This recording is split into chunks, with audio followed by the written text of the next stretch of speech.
This is ANN News Brief. Confirmed coronavirus cases across the African continent have passed the 20,000 mark and deaths have exceeded 1,000.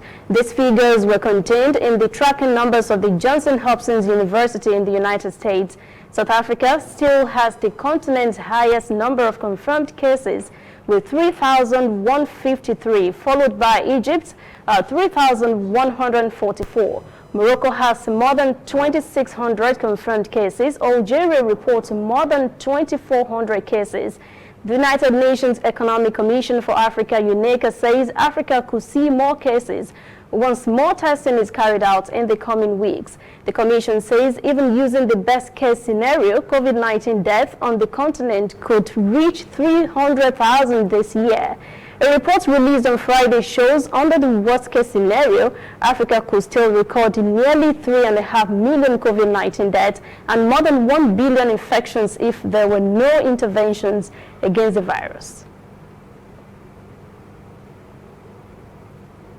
We'll be right back. Whether in your house, at your office, on your phone or online, we are there. We have the facts behind the headlines. We cut to the chase with the news you really need. We cover every angle. We are the bigger, better news network. We are African News Network. ANN. Watch ANN News on MITV from a truly African spirit. President Buhari's deceased Chief of Staff, Abba Kyari, who died of complications from the coronavirus on Friday, was buried in Abuja on Saturday with some cloud of controversy. Presidential spokesman Garba Shehu has said the burial process would strictly observe the protocol put in place by the Nigeria Center for Disease Control, NCDC, and the Federal Ministry of Health. Videos from the site of the prayers showed hundreds of mourners flocked together without any regard for social distancing requirements, while most had no protective gear. Same was noticed at the interment, where some even touched the corpse with bare hands. One of the handlers was seen later shedding his white protective clothing, leaving it in public and walking away. The Federal Capital Territory Administration Public Health Department later said the PPE had been professionally evacuated and the entire cemetery decontaminated.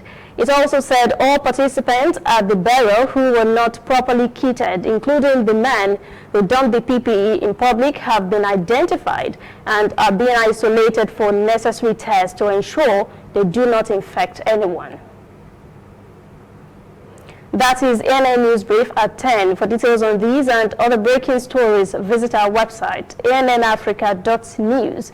Conversation continues on our social media platforms, Twitter, Instagram, and Facebook at ANN Africa TV. I'm Lucy Ademi.